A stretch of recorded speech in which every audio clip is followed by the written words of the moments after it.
Chapter 2 Famine in the Village. Grandma sat on the floor, tugging at a piece of bark rope tied to a hammock, swinging little Clever Queen to and fro, to and fro. The rice that had been fed to the baby had given her the hiccups. But that didn't matter, for Grandma knew exactly what to do. She tore off a little piece of paper about as big as a postage stamp, and licking it, stuck it on Clever Queen's forehead. Then, quickly putting her back into the hammock, she vigorously pulled it to and fro while she sang, "The chickens are scratching at the fireplace, so shut your eyes and do not weep. When you grow up, you'll be cooking rice. Now close your eyes and go to sleep." And, believe it or not, the hiccups stopped, and soon little Clever Queen was fast asleep. We cannot take time to tell you all that happened in the early months of this little baby girl's life. Like all other little babies, she ate and slept and cried. She was loved and cuddled and carried around, and so the hot weeks and the months of the dry season passed quickly. By the time Clever Queen was beginning to cut her first tooth, big black clouds rolled up into the sky, and the wet season began. It rained, and it rained so heavily that for weeks she didn't get outside to watch the pigs and the chickens and the ducks downstairs. The chickens must have been lonely too, as well as wet, for they often came up into the house, and after looking at the little baby first out of one eye and then out of the other, you know how cunning little chickens can be, they would run over to the fireplace and preen their feathers and open out their wings to dry. So Clever Queen was happy enough, even if she did have to stay indoors. But Grandma and Mother were sad. Other black clouds were rolling over them, not rain clouds, but trouble clouds. For there had been so much rain that the rice fields had been flooded, and now if the flood didn't go down quickly, their rice would all die, and they would have no more seed. "Let's sacrifice a pig," said Grandma.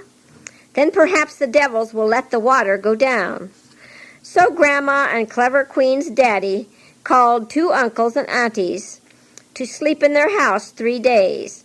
Then they roasted a pig, and sitting around it before feasting on it, they prayed, "O devil, here's a pig for you. O water spirit, here's a pig for you. Cut off the flood, take away the water, let our rice grow, let our food grow." But the flood kept up as high as ever. "Let's sacrifice a chicken," said Grandma. "Maybe the devil wants a chicken." So they did the same thing with a chicken, and then they prayed, "O devil, here's a chicken for you. O water spirit, here's a chicken for you. Cut off the flood, take away the water, let our rice grow, let our food grow."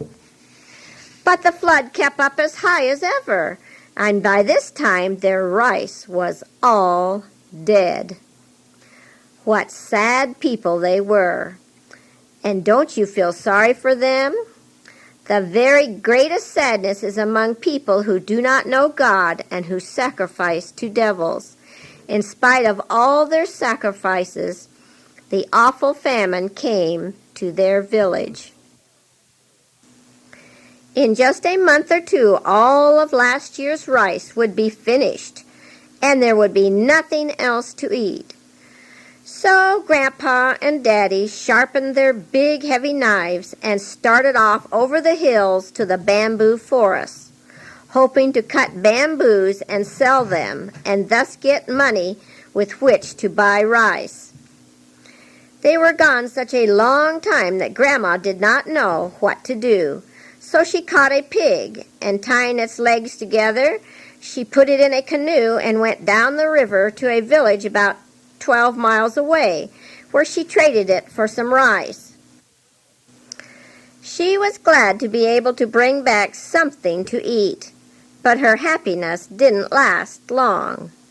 There were only a few more pigs, and there were many more months before the next year's rice would be ready.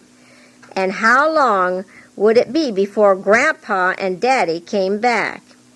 And what were they going to do when their last pig was gone? And without pigs, how would they be able to sacrifice to the devils? Grandma shut her eyes and tried not to think as she tugged at the swing where Little Clever Queen slept. "Oh, Little Clever Queen," she sobbed, "whatever will happen to you? Will your daddy never come back? Oh, what shall we do when the pigs are all gone?" And in spite of herself, Grandma shuddered at the thought of the awful famine that had befallen them. Poor Grandma was a devil worshiper, and she was afraid.